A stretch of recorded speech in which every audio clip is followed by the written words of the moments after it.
In late 2025, Southeast Asia faced a tragedy of historic scale. The region, already familiar with monsoon rains, was unprepared for the sheer magnitude of what was to come. Relentless storms, fueled by abnormally warm oceans, unleashed floods that swept away entire villages and cities from Sumatra to Sri Lanka. The rainfall was unceasing, turning rivers into raging torrents and lowlands into vast, muddy lakes. Over 1,600 lives were lost, hundreds went missing, and millions were forced to flee with only what they could carry.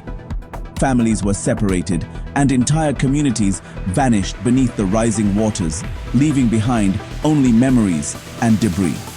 The floods struck hardest at the most vulnerable, tearing apart communities and economies already under strain.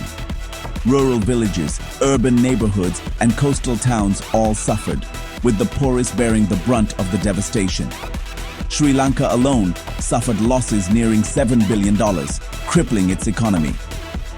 The destruction of infrastructure and livelihoods set back years of progress in a matter of days. Infrastructure was destroyed, farmland poisoned, and supply chains severed, causing shortages and economic shocks across the region. Food became scarce, and basic necessities were suddenly out of reach for millions. This was more than a natural disaster, it was a warning. The scale of destruction revealed just how vulnerable we are in the face of a changing climate. The floods of 2025 were a brutal sign of a planet in distress, showing how a warming world can turn seasonal rains into catastrophic events. Climate patterns are shifting, and the consequences are becoming impossible to ignore. The stories of survival and loss were urgent messages from the front lines of climate change. Each face, each story, is a reminder of what's at stake for all of us. Weather systems we once understood have become dangerously unpredictable. The rules are changing, and the future is uncertain for millions living in vulnerable regions. The region's devastation demands a response from us all. It is a call to action, urging us to confront the realities of climate change and to stand together in the face of an uncertain future. The devastating floods of 2025 weren't the result of a single isolated storm, but rather a deadly sequence of meteorological events that unfolded over weeks, each compounding the damage of the last. The monsoon season, which typically brings much-needed rain and renewal, instead became a relentless nightmare. Powerful cyclones, Senyor, Ditwa, and Koto, formed in rapid succession, each one fueled by ocean waters that were far warmer than usual for this time of year. These storms stole over land, lingering for days and dumping record-breaking amounts of rain, overwhelming rivers, breaching barriers, and leaving entire communities underwater. Cyclone Senyor battered Sumatra and Malaysia with fierce winds and unrelenting downpours, while Ditwa unleashed historic, unprecedented rainfall on Sri Lanka, forcing thousands to evacuate as streets turned into rivers, and Typhoon Koto devastated the Philippines, leaving behind a trail of destruction and shattered homes. Each storm alone would have been disastrous. Together, they created a regional crisis of unprecedented scale, stretching emergency services and humanitarian aid to the absolute brink.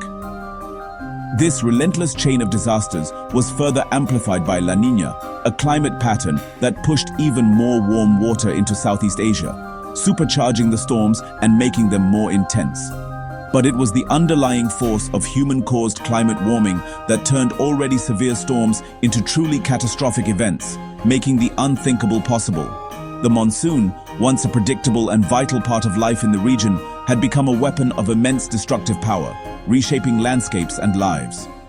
In the aftermath, the region was left reeling from a crisis rarely seen before, facing the daunting task of recovery and adaptation in a rapidly changing world.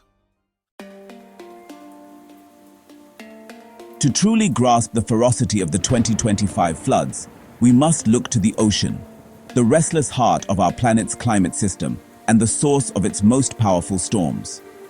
Over the past decades, oceans have absorbed more than 90% of the excess heat trapped by greenhouse gases. In 2025, the Indian Ocean's surface was not just warmer than average, it reached record-breaking temperatures, setting the stage for disaster.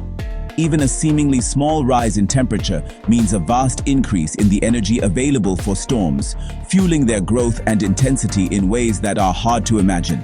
Cyclones are nature's heat engines, drawing up warm, moist air from the ocean's surface. As this air rises and condenses into rain, it releases even more energy, creating a feedback loop that intensifies the storm further. Warmer oceans mean storms can hold and unleash more moisture than ever before, leading to heavier and more prolonged downpours.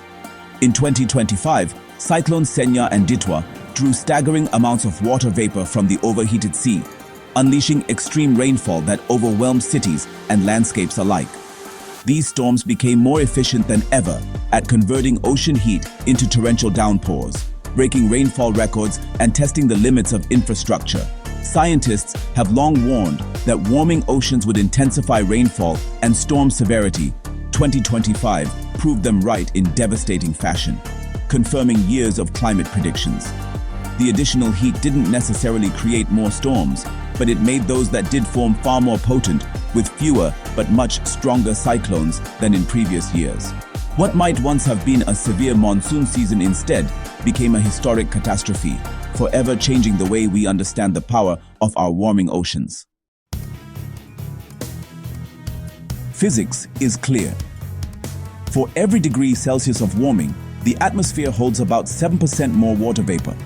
By 2025, Earth had warmed 1.3 degrees above pre-industrial levels, making the air much wetter than a century ago. The atmosphere, now a larger sponge, absorbs and releases more water during storms. When cyclones form, they carry this extra moisture over land, unleashing unprecedented deluges. The 2025 floods showed this in action. Storms were not just stronger, but far wetter. Rainfall in Sumatra, Malaysia, and Sri Lanka shattered records, overwhelming rivers and saturating the ground. This isn't unique to Asia. Scientists see the same trend worldwide. Storms everywhere are producing more rain than before. The basic physics are undeniable.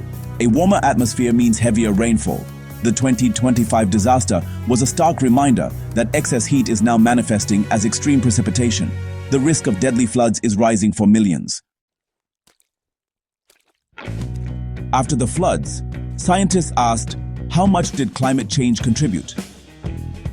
The World Weather Attribution Initiative found the extreme rainfall was made far more likely and intense by global warming.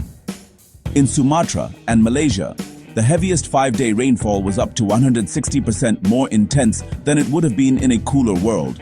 In Sri Lanka, rainfall was up to 50% more intense. These are not small differences. They're the direct result of human-caused warming. Attribution science now quantifies climate change's impact on specific disasters. The 2025 floods were not just natural, they were supercharged by pollution. Without rapid emissions cuts, such events will only become more common. Climate change set the stage, but local factors turned the floods into catastrophe. Rapid, unplanned urbanization put millions in harm's way as cities sprawled over flood-prone plains and wetlands. Deforestation for agriculture and logging stripped away natural flood defenses, making landslides and flash floods more likely. The poorest communities, often living in the riskiest areas, had the fewest resources to escape or recover. Inadequate infrastructure and delayed flood control projects left cities exposed. Old, poorly maintained drainage systems failed under the deluge. Early warning systems saved some lives, but coverage was patchy.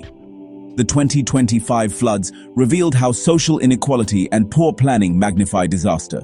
It was a story not just of weather, but of human choices. The 2025 floods were a warning of what's ahead if climate action stalls. Without deep emissions cuts, extreme floods will become more frequent and intense. The normal monsoon may vanish, replaced by cycles of drought and deluge.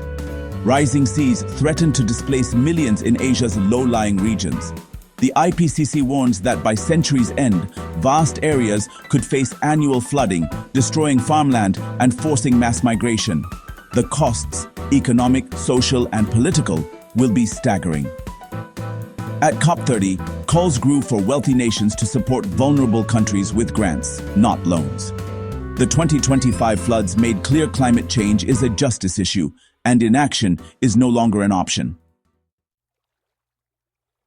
Amid devastation, the 2025 floods showed that adaptation saves lives. Improved early warning systems gave communities time to evacuate, reducing the death toll. Restoring natural buffers, like mangrove forests and wetlands, proved effective at absorbing floodwaters and protecting coastlines. Nature-based solutions are cost-effective and support biodiversity and livelihoods. Cities like Singapore have invested in advanced drainage and resilient infrastructure, showing what's possible with political will. Building roads, bridges, and power grids to withstand extreme weather is essential, not optional. Community-led initiatives are vital. Local knowledge shapes the best resilience plans. Empowering people to manage risks and resources builds stronger societies. Combining technology, nature, infrastructure, and community engagement is the path forward. The seeds of a safer future are here. They need investment and commitment to grow. The floodwaters have receded, but the choice before us is clear. One path leads to escalating disasters and suffering, especially for the world's most vulnerable. The other path is harder, but leads to a safer, more just world. Rapidly transitioning from fossil fuels to clean energy is the most critical step. Every fraction of a degree of avoided warming saves lives and livelihoods. Massive investments in adaptation, especially for developing nations, are urgent. Wealthy countries must provide grant-based support for resilience and recovery. Climate solutions must be equitable, protecting the poorest and most marginalized. The 2025 floods were a moral and political test. The science and stakes are clear. Now is the time to act together to ensure these floods mark a turning point, not the start of a darker era.